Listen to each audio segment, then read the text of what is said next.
And I'm going to mute in case dogs go ballistic. That makes it exciting.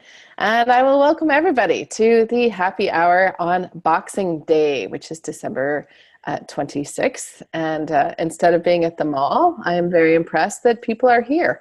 I didn't know if I would be all by my lonesome this fine morning, so it's kind of nice that people were able to make it.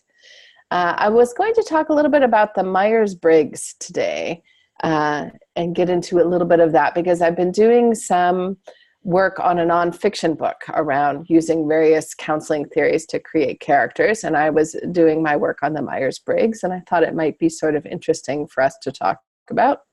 But I'm also leaving the chat window open in case people have specific questions they want me to also tackle on this fine day, because we can do all of the things. How many people, I'm going to guess, are familiar with the Myers Briggs? Basically, if you've either had a psychology class, it's probably come up, or it's certainly come up if you've been in the corporate world at all, because the corporate world loves nothing like some things where they can have an all-day retreat where you have to do something weird with your coworkers, and then I'll have some sort of discussion about it. So that's where it comes up the most often. What the Myers Briggs is you'll sometimes even hear it called. It's the Myers Briggs Type Indicator. It's a personality type indicator. That's where the title comes from when you see MBTI. And it actually was developed by two women, so let's give it up for the ladies in the room. So it was developed by Catherine Briggs and her daughter, which is Isabel Myers. And they based everything on the theories of Carl Jung. So if you remember your theorist, then that's where it's coming from. And Carl Jung, look at all the puppies. I'm so excited. For you who are listening to audio only, you're missing out. I'd put mine on my lap, but it would just get bad. So Carl Jung basically came up with the idea, or was the one to really put forward the theory that people experience the world through sort of different psychological functions. And he used sensing, intuition, feeling, and thinking. And basically what Myers and Briggs did is they basically just expanded that out. With the idea that we all sort of have our own particular way that we like to see the world, and that ends up impacting what we're interested in, what's important to us, what motivates us. So, you know, as soon as I hear the word what motivates us, that gets me all excited. My little writer heart goes pitter-pat, because one of the things we're often trying to figure out is character motivation, so why characters are doing certain things. So I think the Myers-Briggs is an interesting way to kind of sort of tackle in a little bit of that. So first I'm going to put in a caveat, because I used to teach a psychology class at SFU, and so I would be remiss if I didn't give at least some discussion. That basically you need to understand that the Myers-Briggs does have some, what's the word I'm looking for, weaknesses, I guess. So it's not great in old validity and reliability, which are the two things that, you know, as psychologists, we tend to be really sort of concerned with. It's less of an issue from what we're going to use it for, which is around the idea of writing. But just so you understand, in terms of psychological terms, it has trouble with validity, which means does it measure what it says it measures, and reliability, that is, can you sort of rely on it to be consistent? And I think a lot of that has to do with when and where you take this indicator. So if you've ever taken it just sort of for fun because you wanted to know your own type, that's probably fairly accurate. But a lot of people take this as a part of work. And if you're taking it as a part of work, people, I think, are consciously or unconsciously going to skew a little bit what they're responding. So if there's a question like, at a party, I like to stay in the corner and talk very little with others. If you are in a sales job or you're applying for a sales job, you know, like that's probably not the right answer. So you're very likely to suddenly jump in and respond in a very different way to that. So what you'll see is that people sort of answer differently. I've also seen the MBTI used in couples counseling, and again, how people respond when they are there with their partner versus how they might respond just to themselves is a little bit dodgy scientifically. But for a getting to know you tool, it works really well. So there are 4 scales. So if people have a paper and pen, I'm going to ask you to think about your main character a little bit here. So we're going to go through the scales, and you're going to end up with a personality type for your character. So you can grab yourself a paper pencil, or you can just have a really good memory. So the first scale is extroversion versus introversion. And people screw this up all the time. And that is because we use the terms differently in sort of day-to-day life as compared to when we're talking about a personality profile. So we think extroversion means someone who's a real people person, who's a real go-getter, and the introvert is the shy person who's a loner. Now, it can show up that way, but it's not necessarily that way. It means sort of where you get your energy from. So extroverts are outward turning. That is that they get a lot of energy when they are engaged with the outside world and by being active. Introverts are the exact opposite. Those of us who are introverts, we tend to recharge by turning inwardly. So we want to spend, like basically, if we have to be at a party, that's costing us energy. We need it to be quiet to sort of recharge. In general, extroverted tend to be action-oriented. Introverted are thought-oriented. Extroverted people like to have a really wide base of knowledge. Introverted people, we tend to be like a depth of knowledge in a smaller number of areas. Extroverted people love all sorts of frequent interaction with others. And introverted people tend to like less interaction, but we want it to be a little bit more substantial. So we're the ones who want to have that really deep talk with someone. We don't necessarily want to have a whole bunch of people in our lives. So you'll often see that introverted people have a smaller circle of friends, but that tends to be a very deep circle. Whereas extroverted, they're the people who know everyone. So that's how you sort of show up in the world. So I want you to think about your main character for a second and write down whether you think they're an E or an I. They're an extrovert or an introvert. And then once you've kind of decided which one they're going to be, I also want you to score them on a scale of 1 to 10. So basically 1 being if they were an introvert, that they're almost an extrovert. They're right on that line, right? And 10 being they are so an introvert. They are introvert. So just give yourself an idea, where are they? Like how extroverted, how introverted? And once we've got that, we're going to tackle the next one. So sensing versus intuition. Now, for the 2 middle scales, when we talk about Jung, who is the person who sort of was the basis for the Myers Briggs, he sort of talked about the fact that these are preferences. So he was always clear to sort of stress, we're not talking about this is the way somebody is all the time, but it's their preference. And he went back and forth, but he basically seemed to kind of come down on the idea that to some degree, this is how you're born, just like you're born right-handed or left-handed, but that a lot of it is sort of developed by what happens to us. So that's my free plug for the backstory workshop once again. So to think about where your character came from and how that might be impacting these things. But sensing and intuition are the information gathering functions. That's what it has to do with. It's how you take in information and make sense of it. So people who are sensors, on the S side, they like information they can see, taste, smell, touch, and hear. There are people who like the concrete things. You will never see someone who is big on sensing say that they just had a hunch.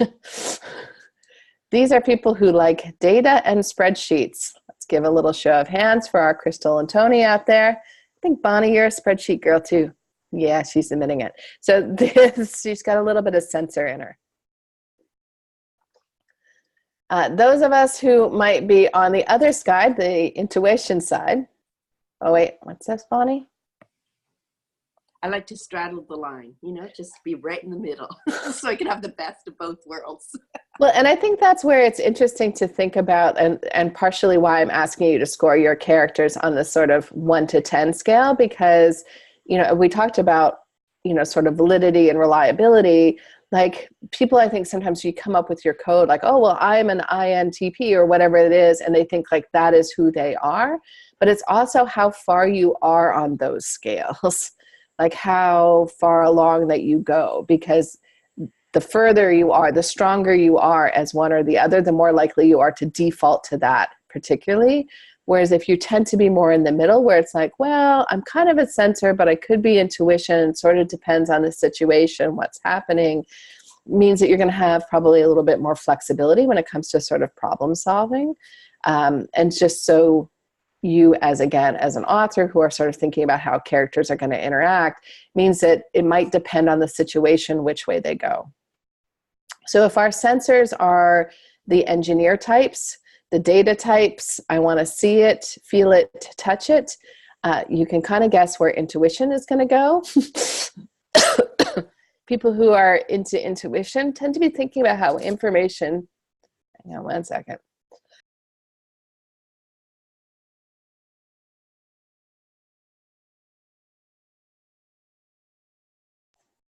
Sorry about that little hack there. All right. So people who are big on intuition, they're looking at how things fit within a context, and they're looking for patterns.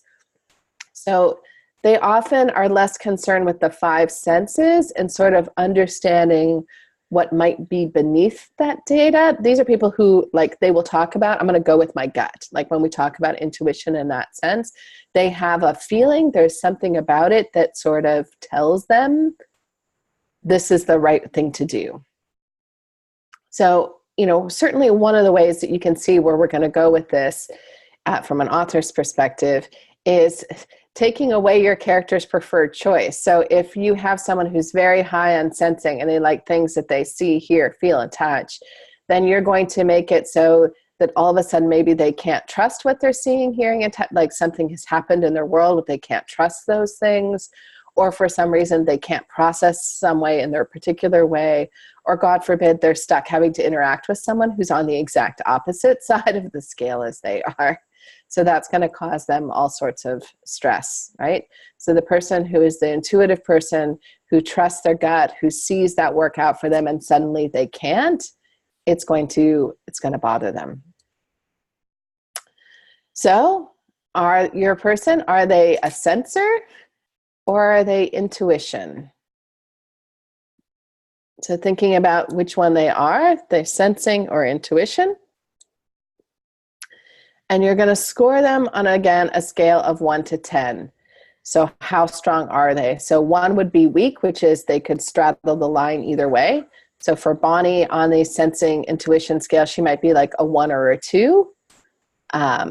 And 10 would be like all the way in that thing. They are 100% signed, sealed, and delivered on that scale. So we have that one. All right. The next scale on the Myers Briggs is thinking versus feeling. And this has to do with how people make decisions. So we're kind of getting into that kind of realm. So they've collected information, and now it's like what they're going to do with that information. So people who lean towards thinking tend to decide things by measuring that data. So they whip out that spreadsheet that they just made, and they're going to take a look at that, and they're going to try and figure out what is the most logical way to do it. You'll sometimes hear these people as kind of rule followers. They're people who like a structure. They don't like things that are illogical. A good thing to think about, someone who is thinking, is they feel the truth is important, and they will tell it even if it might hurt someone's feelings because it's the truth. They should want to know that thing, right? So I have given the story before. Bob, my soon-to-be ex-husband, used to, at his day job, he would definitely be very high on the thinking scale, so he's very logical. And he had a woman in his department who was quite large. So she was well over 300 pounds is my guess. And for reasons that are not necessarily clear, she liked to wear t-shirts and leggings to work. And they worked in a department where people were in and out of it. So someone in HR who apparently didn't know him very well spoke to Bob and said, you've got to talk to Susan and tell her it's not appropriate for her to wear t-shirts and leggings. It just doesn't look good when we have customers in the office. And so Bob pulled her aside and he said, well, you can't wear t-shirts and leggings anymore. To which she said, why? Because Amy wears t-shirts and leggings. And Bob said, yeah, but you're fat. And to which he came home and said, she was really upset. And I was like, yeah. But for him, it wasn't a judgment call. It was like, well, but she is. Like, that's why they don't want her to wear it, is because it doesn't look good on her versus Amy, who's like all of 11 pounds. So for him, it didn't, like, he was like, well, she must know. Like, she has a mirror and a scale. Like, she must know that she's fat. Like, I'm just saying what the truth is. Like, and it didn't occur to him, like, all the emotional laden things that might go with someone saying that to you, because it didn't occur to him. So he is a prime example of someone who'd be really 10 in the old truth scale. On the thinking side, he's definitely a thinker. Now, people who are on the F side of things, they come to decisions often by trying to see the situation from everybody's point of view. They're described as making choices based on values and feelings. So people who score higher on the feeling side of things are making choices oftentimes like, what's going to make everybody happy?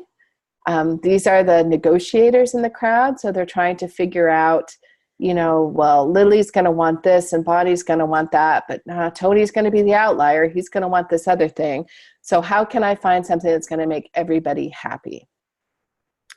Just as you would guess, given that they're called feeling people, feelings are really important to people who score high on this scale, both their own, but also other people. So I do want to put a call out here, just so we're clear, that people who score high on thinking are not better thinkers than people who score high on feelings. It's not that they're more intelligent. And conversely, people who identify as feelers are not necessarily better at emotions. It's just how they're coming to decisions. And you can already see that there are going to be situations where both sides of these are going to be better for one than the other. So someone who, for example, works as a surgeon who has a default thinking is probably a pretty good place to be, because they need to make harsh decisions in a moment and follow through on those. People who are counselors probably lean towards the feeling kind of way of making decisions, because we're trying to negotiate everyone's emotions in that. So just again, to be clear, we're looking at preferences. So again, if you're one or the other, it doesn't mean that you can't use the other way to come to decisions. Again, it's just the way that you default. And in fact, if you're, depending what you're doing, you may want to work on the other area or recognize that that's an area that you're maybe not as strong in, so that you can kind of bust it out once in a while when you need it and be a little bit better in that area. So again, here's the question. I know you didn't see this coming. Is your character thinking or feeling? T or F? And again, once you've decided which one that they are, how much are they? One being they could really go either way on that scale. They're very only slightly more one than the other. And 10 being they are all the way that thing. They're going to tell you that your ass looks fat in those pants because you asked the question. If you didn't want to know, you shouldn't have asked. And again, I'm just putting a call out or a plug, which I'm guessing people are going to see coming anyway, which is as you start thinking about these things, you can start seeing how this can potentially raise conflict for your character. So either because the way they make a decision, suddenly they have to do a different one, but more precisely, it's probably going to happen where they want to make a decision one way and someone else is going to want to use the opposite style to make a decision. And it's going to cause conflict because we have strong feelings about what's the right way to do, particularly if the decision is something that needs to happen in a moment. Right? So we're trying to, I'm trying to negotiate something because I'm totally on that feeling side of things. And I'm going to make Tony the thinker. He's going to be like, no, this is what makes sense. This is what we know with the data. This is what we have to do. And right now, it's not about how people are feeling. It's about getting this thing done, particularly if we're in some sort of life or death kind of moment. All right. The very last preference on the scale is judging versus perception. So this is something that Myers and Briggs actually added. Jung never had this scale. They based most of their stuff off Carl Jung's model, but not this particular area. And it's basically, for their idea, it was how you're approaching life. Like you're either a structured person or it's a more open and flexible manner. So people who lean towards judging like to have things settled. They like to basically get things done. They love structure and organization. They are the person who's using Asana to plot out their everyday life. A very negative view of this person, if they're really strong in this area, is sometimes they can be seen as too rigid because there is the way that they like to do things. I think I've given the example before. I have a friend who could not be more of a judger if she tried, to the point where we have made dinner plans before, and I've been like, well, what do you say we should go out on Monday? And they're like, no, Monday's library day. And I'm like, I beg your pardon? And they're like, well, Monday night I go to the library. That's the night I go to the library. I take my books back. I get my new books for the week. And I'm all like, well, you could go to the library like Tuesday. And they're like, no, that's not the night I go to the library. I go to the library on Monday. This person actually has, which astounds me because I'm the complete opposite in this. When she goes to the grocery store, she has a list that is on her fridge, and the list is broken down by aisle for the grocery store that she goes to, and it has the items she tends to get in that aisle. So as she runs out of things, she ticks off what she needs. So when she goes to the store, she just removes the list from the fridge, and she knows, like, in aisle 1, I need this, this, and this, and then I'm going to go to aisle 2, and I'm going to get this, this, and this, and this astounds me because I am that person who stands in aisle 5 being like, there was something I had to get. I don't remember what that thing was, but there was, and I will wander the aisle sort of thinking about, like, waiting for something to jog my memory. Now I am somewhere in the middle because I do like to meal plan. So I do like to think that out ahead of time, but I'm totally comfortable being like, oh, they have halibut in, fresh halibut. Like, I'm going to skip the plan to make chicken tacos and I'm going to make halibut. My friend would never do that. Like, if she planned to make tacos, then that's what we're having because we're using the leftover taco meat to make something else on Friday night. So she has very clear ideas. Now, people who are on the other side, the perception, they like to keep things open, and structure can feel really limited. They tend to be really curious and interested in sort of expanding knowledge. They're very tolerant of the idea, like, oh, other people see this differently than I do. The negative view of this is someone might say that they can be aimless or drifters. They're just sort of kind of going along. So if you have any thoughts about this, I want you to think about how you like to travel. How many people here plan where they're going to go? They know what they want to see. Who has it on a spreadsheet, Bonnie? Yep, you do. Not a spreadsheet. I have flexibility, but I do plan things. Yeah, I would go to the grocery store with a list, but if something was on sale, I would add it. Yeah. So you're not all the way at 10 on that, No, right? I'm not a 10. So I grew up in a home where my dad would very much have been high on the judging side. He was an accountant, so he loved structure. He loved spreadsheets. You guys would get along great, Bonnie. And what I can always think about is when we would travel, and the trip that sticks the most in my mind is we went to England. And it was for my parents and for me, actually the first time anyone had been overseas. So this was a big trip. I was around 12. And my dad had lists, right? So on Monday morning, we're going to get up at 7:30. We're going to have breakfast by 8:30. We're going to get on the tube at this time, and we're going to go to this particular museum. And these are the things that are, we're going to the British Museum, so you're going to see the Rosetta Stone. You're going to see the sarcophagus.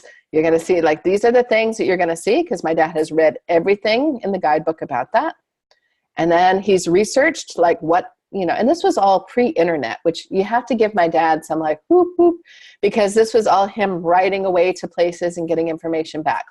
What are the best restaurants that are around the British Museum? And then this is, what they are. And now when he travels, of course, he actually goes online and looks at the menu. So he pretty much, you travel with my dad, you know where you're going to have lunch, and he knows what he's going to have. Because he's already looked at the menu and he's done a little poking around, figure out what he wants, right? So he will go there and do that. I am somewhere in the middle, but I'm definitely much more, particularly with travel, lean perceiving, which is I'm quite fine to just wander around a city and see what I see. This drives my dad insane. You should have hotel reservations. You should know where you're staying. You should know where you're eating. You're going to know what you're seeing.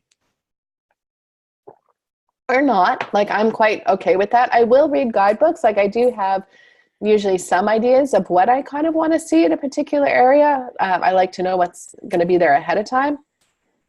But I'm fine with totally trashing that plan if it turns out that we've seen something else and we want to stay there. I can actually remember being with my dad in a museum where all of us were having a horrible time. It was not what we thought it was going to be. And we stayed because the schedule had us there until 2:00. So the fact we were all kind of oh, you're laughing, Natasha. This was my childhood. We were all but nobody wants to be here. And my dad's well, we're here till 2:00 because at 2:00 is when we're doing this other thing and not before. Thanks, Dad, for giving me issues. So I went often on the other side of that. And in fact, he was so anxious when we went to Italy because he's well, what are you doing in Tuscany? And I'm well, we're going to rent a car and we're just going to drive until we get to an interesting town, and then we'll stay there but where are you going to stay? It's well, it's off season, so there's going to be hotels. But you don't know which place you're going to stay in. And we don't know what we're going to eat. You're laughing at me, Tony. I'm laughing at your dad. He was greatly traumatized, and we had to send emails home because I think he was afraid, I don't know, that we were just going to drive off into nowhere. How can you not do that? And we would be oh, we're in, Montepulciano. And then he would send an email I looked it up. These are the things you might want to do while you're there. So just very strong on that side. So think now about your characters. Is your character more like your dad, my dad, or is your character maybe a little bit more like me? Would they be a judging or a perceiving person? And then how strongly on that scale?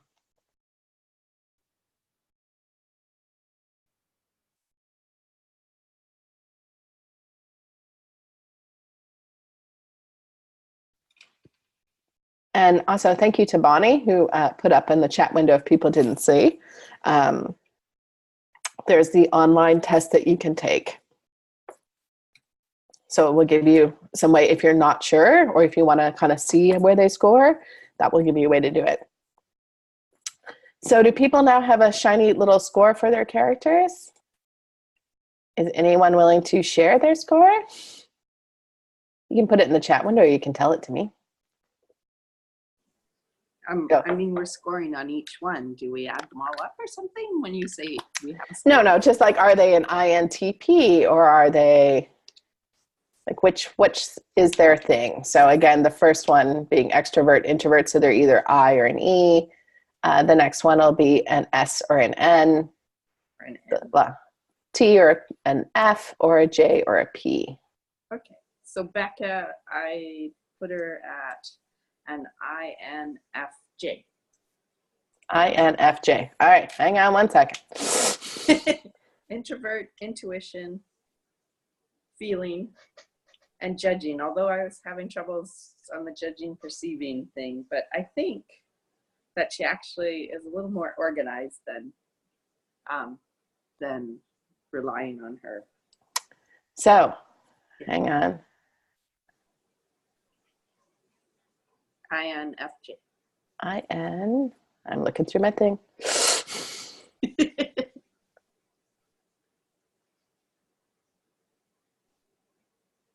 they go? Hang on. Individuals with this type believe and support causes important to them. They tend to be seen as kind and cooperative. They're in tune with what others are thinking. They'll often put others' needs ahead of their own. They're described as stable, practical. They like security and are concerned with others' well-being. They tend to bring out the best in others, and you'll sometimes hear them referred to as the nurturer. Sounds about right. Yeah. Anybody else want to cough up their person? Sure. What is it, Tony? This is for my ballet dancer, David. INFP. All right, now you have to hang on while I find it. Like most introverts, these people can be seen as quiet, and you don't catch them talking about themselves if they can help it. They like hanging out by themselves and enjoy analyzing things around them and searching for deeper meanings. They may be seen as daydreamers, lost in their own head. They're often writers. They tend to care about others and are described as loyal.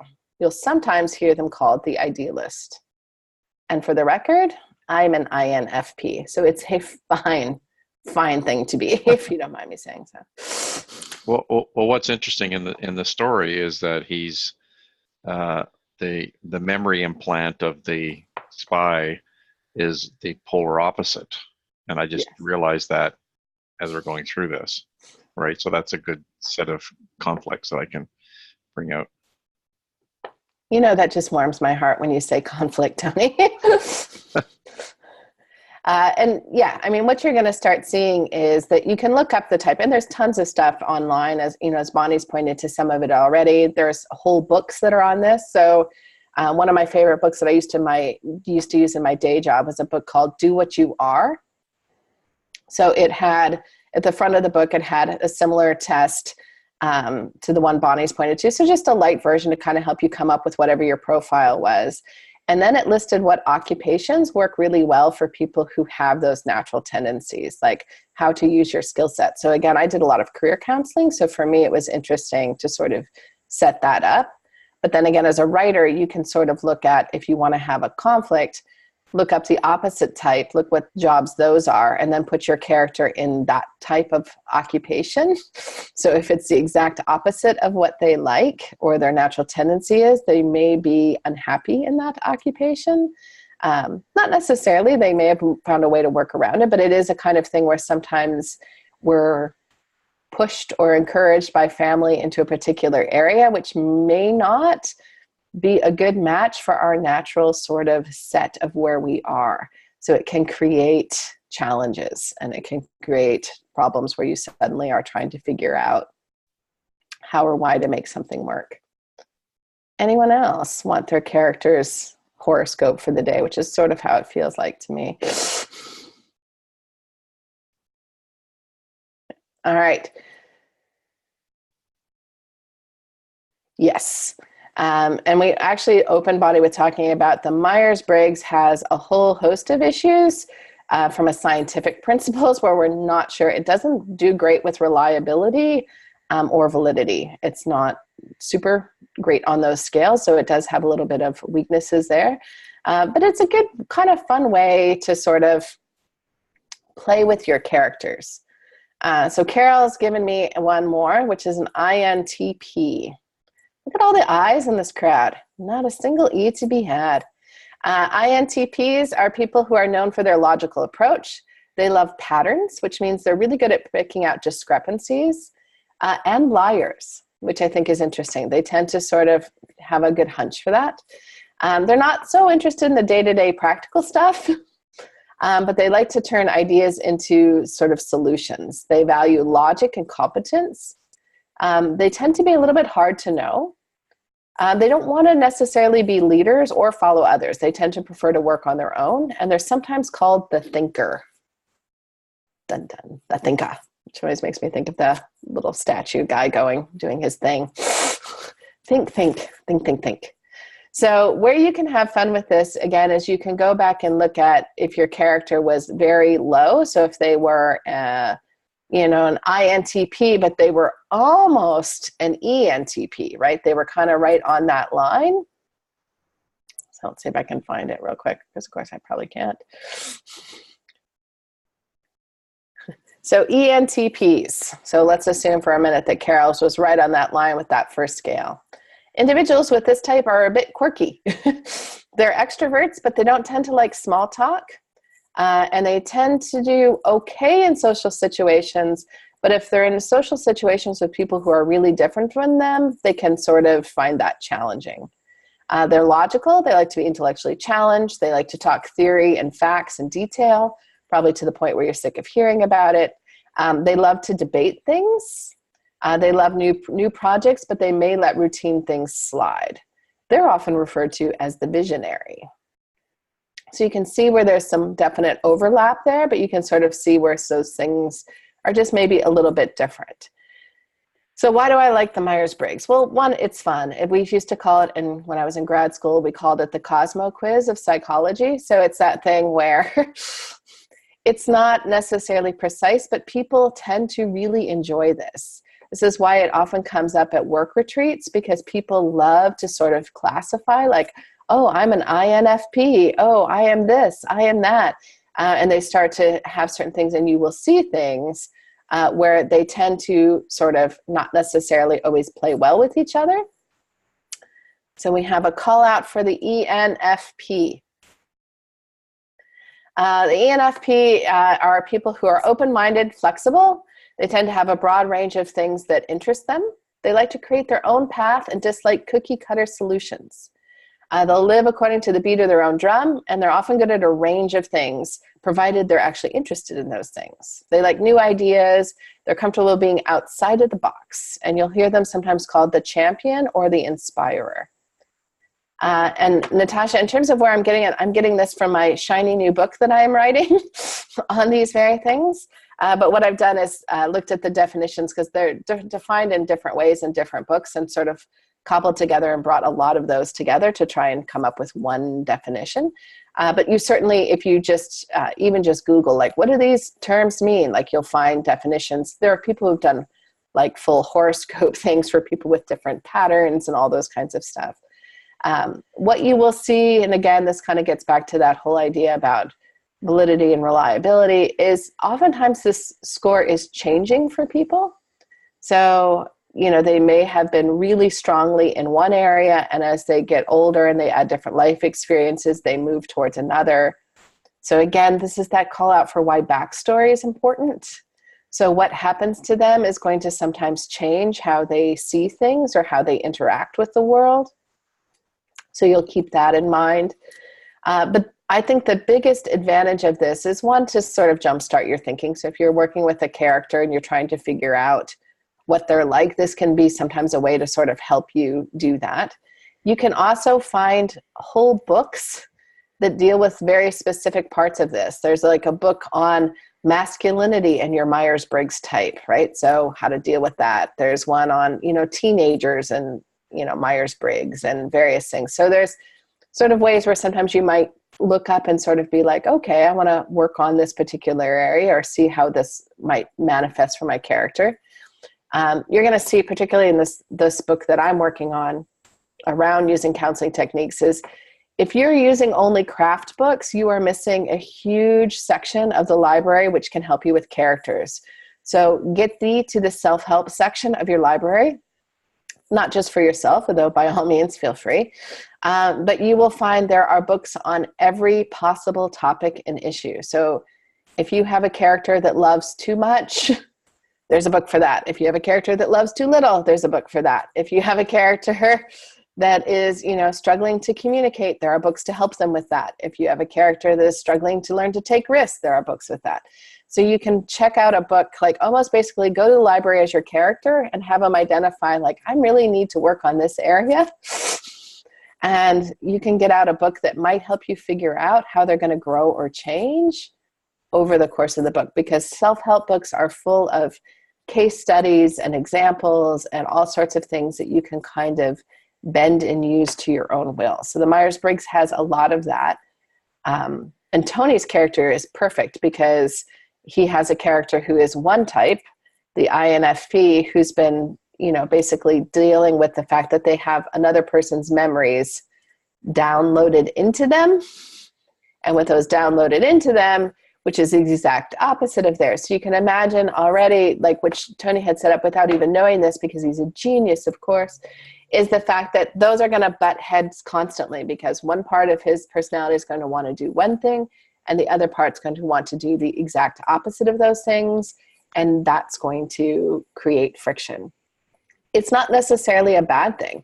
So you'll see a lot of times people who they seek out, in terms of a romantic relationship, sometimes someone who is on the exact opposite of that. So if someone who is an introvert might want to be dating an extrovert because it helps them sometimes get out, right? Like they would not, their own volition, and they know that they like to do it. They just don't find it energizing. And again, conversely, sometimes the extrovert seeking that introvert because they're looking to maybe have a little bit more deeper with things. And so they're seeking out that other person. So there is something to that idea of opposites attracting and the idea that you might seek out that thing because, again, these are just preferences. It's the way you kind of default. So, if someone throws a ball at you and you're right-handed, you're most likely going to, reach for something with that right hand. But that doesn't mean you can't use your left hand. And there might be times when that's a better thing to be doing. So again, the idea that if you kind of know where you lie, you can kind of sometimes challenge yourself to use that other thing. Just like I'm going to challenge myself to watch Crystal's talk on Asana and bust out a spreadsheet thing because that I do know does work for me. I, for a long time, was a pantster. And I think that was partly my sense of not wanting too much structure on things. But as a writer, I have now become an outliner. Not 100%, not all the way, but I definitely lean much more outliney than I used to. And yeah, I do think actually, Marie had asked the question, like, does it work with the one-stop writer stuff? It would work really well with that. And I do know that Angela's working on, and I need to get back on there and check. She was working on a book that had to do with careers and what careers people were in and what kind of personality types matched well with those careers. So she's kind of doing the opposite of the do what you are, but sort of looking at that kind of thing, which I think will be a really interesting resource for people in general, because it talks about what common problems are in different occupations, what things are stressful and those kinds of things. But this is another kind of way to backdoor your way into that.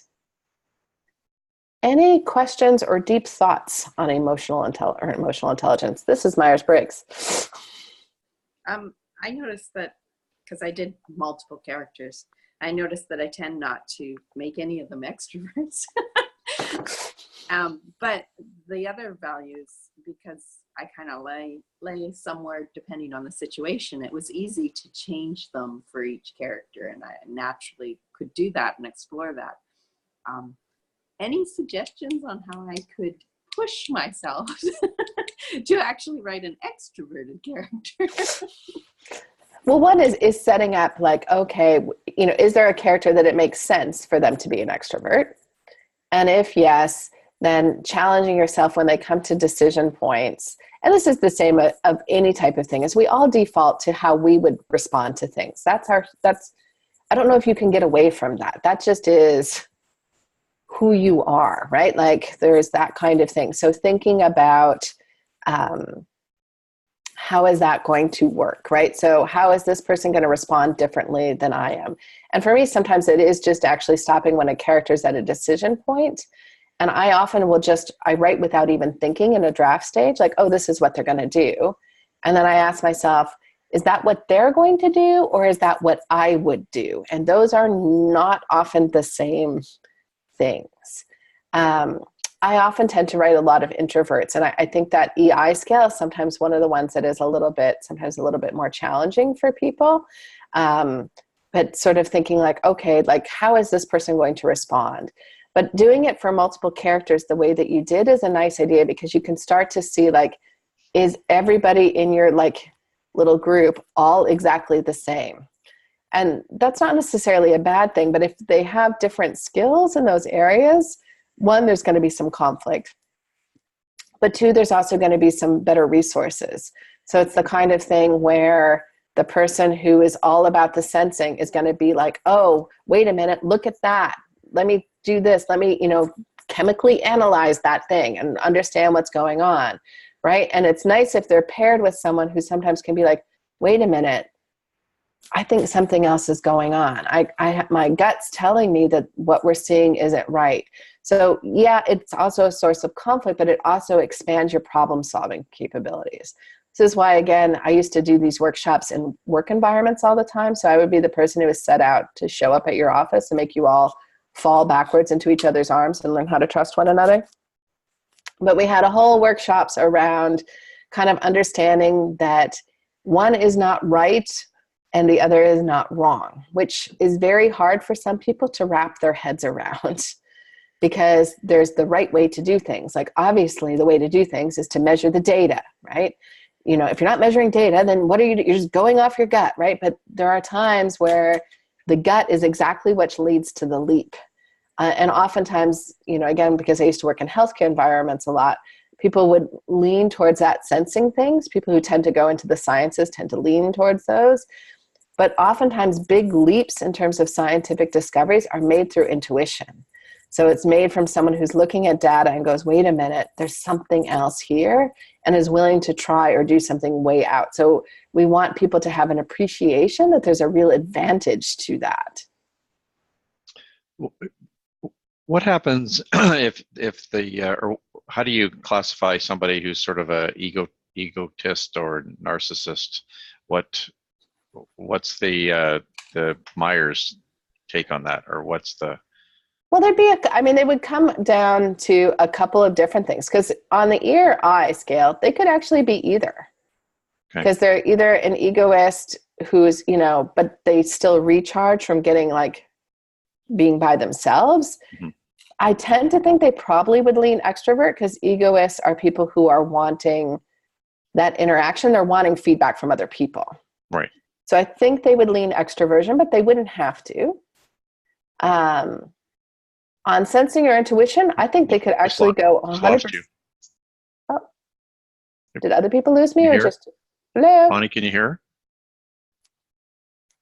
Other people can hear me, Tony. You're just not listening to me. Oh, there.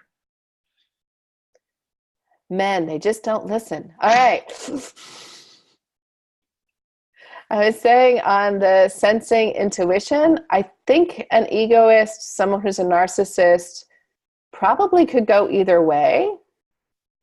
In some ways, I think they would be a little bit in the middle, because I think they're going to be really good at reading other people. So I think they're going to be a little high on that intuition, because they're going to have that sense of what's going to work for people. Thinking and feeling, I think they're going to be thinkers. Mm-hmm. They're not necessarily going to be going with other people's feelings. They're going to be more like, how do I get what I want? And I think judging perception, they could go either way. I lean judging, because I think they're going to want a little bit of structure. But that's my sense. Great, thanks. That's where I would put them. So that kind of gives you some ideas and things to play with. There are tons of books. There are tons of online tests that you could take, as Bonnie points out, from your character's point of view. But doing, and the other Bonnie jumped ahead and had my great idea, which is make sure you're doing a profile for kind of a range of the main characters, because then you can sort of pull in different strengths and weaknesses with those characters. And of course, my most favorite thing, you can set them up for conflict, because they will not always agree. So they're going to have a big headbutt. The other Bonnie had the thought about talking about writing a TED Talk. And I actually think that would be a fun thing to do a whole thing on, because I have many thoughts on doing a TED Talk. And we should also involve Donna in that, because I don't know if people knew, she actually turned in a TED Talk. So she has gone through the process and done all those kinds of things. So I think it's very interesting, but I definitely think it is a topic that is a full and expandable one. So I'm going to make it its own thing next week. And if you have a preference, Bonnie, between morning or evening, let me know, and I will make sure to cover it on a morning or an evening. Although I have to take a look at what next week is, because I know we also have weird days because of holidays. Darn these holidays, they confuse me. All right. Any questions or thoughts or deep perspective on Myers Briggs, or anything else for that matter? We have a few minutes. I'll take the conversation a different direction. So 2 nights ago, we watched Home Alone, the original Home Alone from 1990 or whatever it was. Yeah. And it's a very good movie, but the writing is fabulous. The plot and the setup of the plot, and then the payoffs in the variety of ways as he gets revenge on the criminals. If you've seen the movie, I was just as I'm watching it, I was amazed at how clean it was and how well plotted it was for this little kid getting revenge. But it just, if you haven't seen it for a while, it's interesting to watch it from a writer's point of view. I love that we have ruined all of you for films now. Like, you go to see a movie and you're just like, let's think about the writing on that. But I think it is, and oftentimes movies that are not, what's the word I'm looking for, deep. So Home Alone is not something that, although maybe, who knows, thousands of years from now, people are going to be necessarily watching. But movies that are set up to be commercially very successful, which is what that was set up to do, I think sometimes do the best job at sort of closing plot things, because they're not necessarily, like, the emotional depth it's there. Like, it's a kid and he's dealing with his feelings and his family and all those kinds of things. But it's a fun romp. And so you're going to see the setup and closing of things. Another interesting movie to watch from sort of the writer's perspective, and people may have watched it this time around, is Home Alone, now I have your book, is Love Actually. So does anyone else watch Love Actually every Christmas? It's just me. Okay. What I really enjoy about that is all of the different sub-stories that are going on. And from a writer's perspective, just take a moment and look at all the different subplots that happen in that movie and how all of them are paid off in that movie. All of them are resolved. There is interaction between the different stories, so you actually realize that Hugh Grant is showing up at the same Christmas show that Alan Rickman and Emma Thompson are going to be there. And that's because they're also related. So it's one of those things I had actually forgotten about, that Emma Thompson was related to the Prime Minister. I had forgotten that little tiny detail. So sort of looking at how those things come together is a really interesting thing around if you're trying to deal with your own subplots. And what made me think of that, Tony, is one, that you raised Home Alone, but two, that you were talking about how to deal with complicated storylines in GLIP. And that would be an interesting movie for you to watch. Very different in tone from what you're writing. Very, very different. But just juggling so many different storylines and yet giving all of them a payoff, which is pretty good. Mm-hmm. And which is also interesting. Not everyone gets their happy ending, which is also interesting, I think. Anyone else? So I'm going to make that your homework assignment. You guys have to go watch a holiday movie of some sort, from Die Hard, everyone's favorite Christmas movie, to Love Actually, to Home Alone. There's tons of them, all on the TV, still going. And take a look at it from just a story perspective and think about how they set that up. And then if you really want to have fun, you can think about their Myers Briggs profile too, because you can do it now. Just one last thing. So my son and I went and saw Aquaman, the Jason Momoa, Oh yes. Oh, we know who Aquaman is. Don't you worry. And it's definitely the hero's journey, right? Because he refuses the call and then he's given a quest and all this kind of stuff.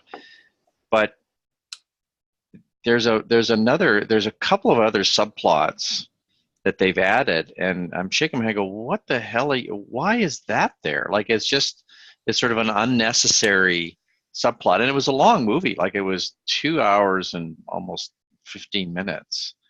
And they could have cut. There's a like it was just as I'm going through this, I'm going, did you not have somebody read this? Like it was Well, interesting. and I can speak to that because I think one of the things that's very interesting about films is sometimes the script is going through multiple different people.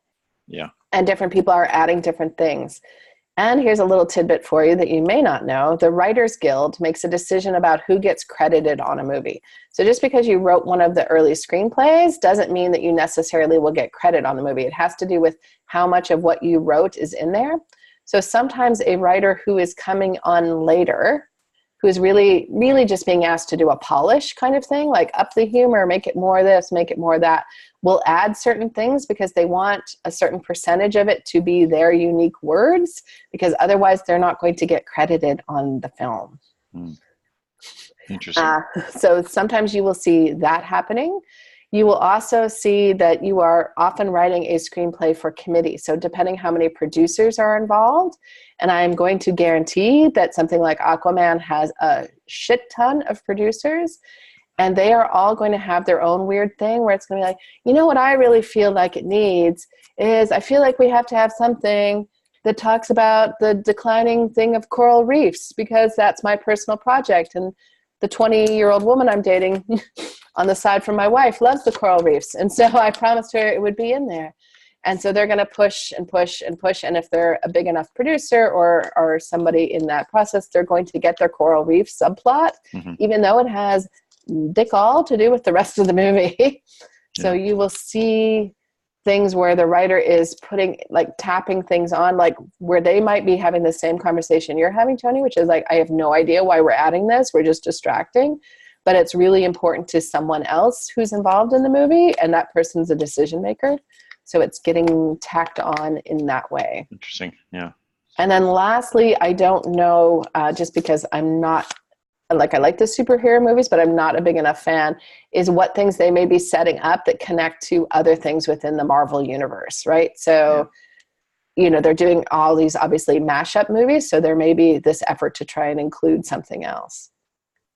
Yeah, it's certainly interesting because the movie Wonder Woman, if you saw that, it was really well done, right? They had some subplots, but it was I thought a great movie, and of course I wasn't blinded by the main character's beauty or anything. No, that would never happen. No. Everyone else is like, there were other people in the Aquaman movie? Every other person in this room is saying. That's right. But it was just interesting just to, when you, again, going into a movie and going, what were you thinking as as they veer off into this sort of, why did you go there kind of land. So anyway. Yeah, and I think it's always interesting. I find film fascinating around this group decision making. And sometimes that group is really tight and they have one clear vision and people are moving towards that and they're all on the same team. And sometimes they are not. And there is no way to do it. And yeah, Natasha, it takes place on Christmas Eve. So of course it's a Christmas movie. Everywhere, everyone was looking for that kind of thing. And it shows up every year at Christmas. So it has become by default a movie that people sort of associate with the holiday times. You could say it's about discovering your love for family because Bruce Willis does realize how much he loves his wife at the end after he's killed off everybody else. So that's sort of it's a different spin. So, and on that note, everyone is free to go and watch the holiday movie of their choice and think about how that all came together. And otherwise, I will see you guys around. So thanks, everybody. Thanks. Have a good Boxing